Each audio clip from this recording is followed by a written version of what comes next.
Hello everyone, you're welcome to the NPIK YouTube channel.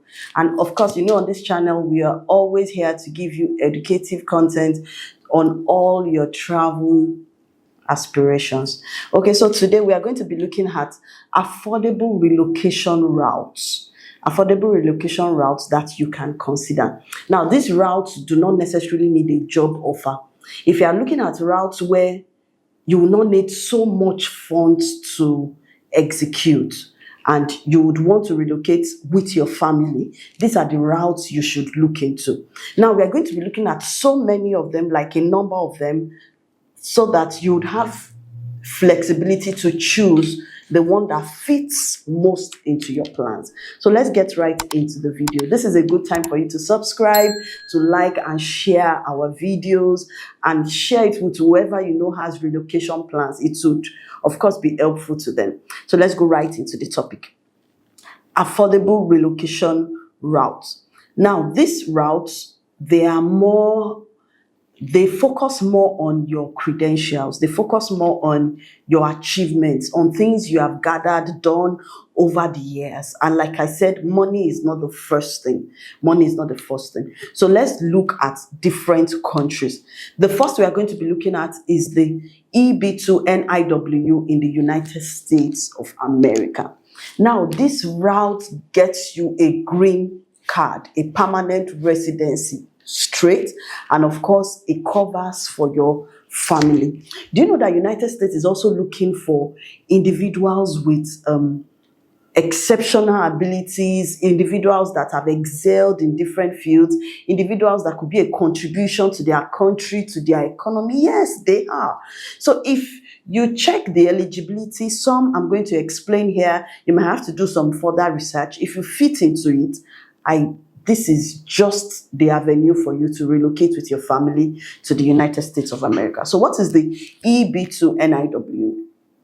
The EB2 NIW is for individuals with exceptional ability in the sciences, in the arts, or in business. So if you can prove that you are beyond ordinary in the sciences, in the arts, or in business, then you qualify for the EB2. Now, how would you prove this? You must meet some requirements. I'm going to explain the requirements shortly. And then this EB2 I'm explaining is the NIW, the one with the national interest waiver, where you are not going to need a job offer to apply. So what are the requirements? How do I know if I qualify? First, you must have official academic record showing that you have a degree, you have a diploma from a university related to your area of exceptional ability. So if I say I'm an exceptional agriculturist, for example, I must have a degree in that field with evidence that I've graduated, I've studied in that field. Okay, and then I must have letters from former employers to verify, to recommend my ability of at least 10 years full-time experience in that occupation. And then I must have a license to practice that occupation. If it is a licensed occupation, I must have a license to practice. For example, if it's medicine, it's a nursing, I must have a license. If it is in other fields that don't have a license, then that does not apply. And then I must have been earning on that job. I must have been collecting salary for that area where I have exceptional ability. Then, of course, I should have membership in a professional association, or I could have recognition for things I have done in that field. So now, you don't have to meet all these things I've listed. You must at least meet 3. So what does that mean? If I have a degree in a particular field, I've been earning in that field in 10 years, and I have membership of a professional association, 3 qualities. If I meet 3 of them, then I'm good to go. I can look at exploring to apply for the EB2 NIW to the United States. So please gather your applications, tell your friends, tell someone to look into this route to relocate with their family. So let's leave the United States. Let's go to another country that's another relocation route to another country, the Canadian Express Entry. We have a video on the Canadian Express Entry. You can check our our channel, you'll see one of our previous videos on the Canadian. It explains everything about the Canadian Express Entry. Canadian Express Entry is also another route that is not so expensive, and you necessarily do not need a job offer to get into it.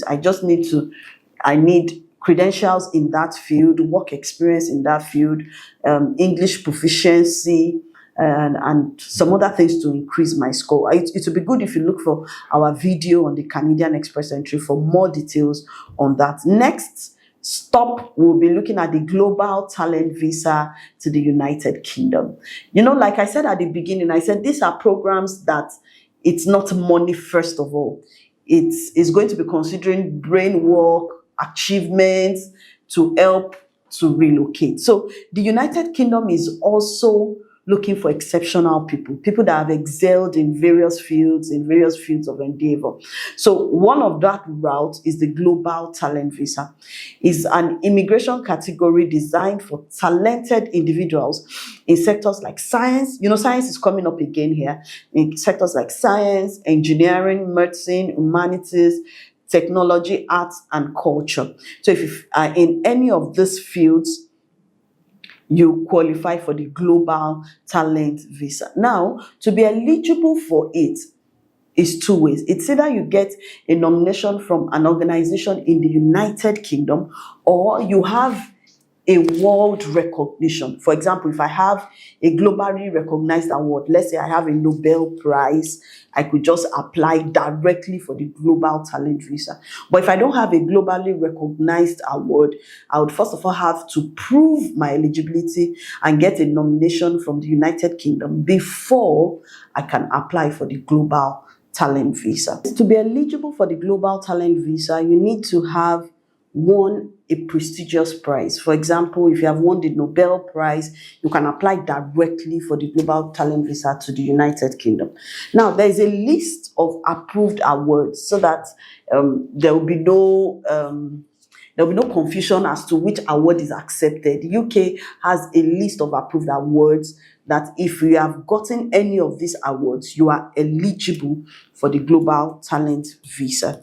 And then if you have not gotten any of those awards, you can get endorsements from the UK, from a body in the United Kingdom to confirm you are a leader and you are exceptional in that field. So examples of approved awards are Nobel Prize, the Oscar. If you have any of those awards, you could just apply directly for the Global Talent Visa. If you don't have those awards, you could apply to an endorsing body particular to your field. So for example, if you are in the tech field, you would apply to Tech Nation for an endorsement. If you are in the research field, science, STEM, you could apply to the UK Research and Innovation for an endorsement. If you are in the arts and culture stream field, you could apply to the Arts Council in England for an endorsement. So if a lot of us do not count a lot of these things that we are eligible for, I feel if we put a lot of people put their documents together and apply for this, especially if you've been a leader in that field for 3 or 5 years, you will get the endorsement and you'll be able to apply for the Global Talent Visa. So let's get intentional about our achievements. Let's get intentional about our awards, so that we'll be able to use them for international relocation routes like this. So next on the list is the National Innovation Visa to Australia. We've discussed to US, we've discussed to Canada, we've discussed to UK, and now to Australia. Australia also have a National Innovation Visa for exceptional candidates. Applicants must have an internationally recognized record of exceptional and outstanding achievement, either in a profession, either in sports, either in arts, in academia and research. So that means because research has been coming up, arts have been coming up, people in the research field with years of experience, years of publication, years of community development, years of awards, they could qualify to any of these routes I've mentioned. And also people in business, in arts, in sports. So for the National Innovation Visa to Australia, the person needs a nomination. The individual needs a nomination, either from an Australian citizen that could vouch for his or her exceptional ability, or an Australian permanent resident, or an organization in Australia. So once you get a nomination from an organization in Australia, or a citizen, or a permanent resident, yes, you qualify to apply for this route. So next on our discussion today is Germany. Yeah, you can also relocate to Germany without getting a job offer. Now, there's an opportunity card to Germany. They call it opportunity card for Germany applicants. It is also known as the job seeker visa. People that have trained in different fields, that are sure of their qualification, sure of their experience, sure that they will be of value to the German market, to the German economy, can apply for the opportunity card visa without getting a job offer. And the visa is valid for 1 year. It allows them to go to Germany, live in Germany, and look for a job related to their field. Now, people from all over can apply for it, irrespective of nationality. All you need to apply, the requirements is, you don't need someone to nominate you from inside. You just need to apply for the visa, and once it's granted, you can move into Germany. All you need to apply is your CV, your robust CV, your employment history. You need a letter of motivation. Yes, you need a letter of motivation to show why you want to go and work in Germany. You need proof of funds. Now, the money will just show that you can maintain yourself for 1 year in Germany. You need to show that while you are searching for a job, you can maintain yourself. And then you also need proof of your qualification, your credentials, your certificates, and then proof of English language or German language. Once you have all this, you are ready to apply for the opportunity card to Germany. Last but not the least is Japan. High-skilled professional visa to Japan. Now, the system Japan runs on this is similar to the Canadian Express Entry. It also uses points. Now, the points, they consider age, they consider academic background, they consider income, expected income, they consider Japanese language proficiency and achievements and awards. So considering all this, they use it to get a point-based system to put individuals in their pool, and they do draws to pick the best qualified individuals for the high-skilled professional visa. So this video, in a summary, is just to help us to know that there are some routes that could be affordable. We just need to do a little research into those fields, gather our credentials, check the one we are most eligible for, and start applying. Now, if you need help with any of this at any point, you can always reach out to NPIK Global Services. We'll be ready, willing, and happy to assist you in any of your travel processes. Thank you for listening, and bye for now.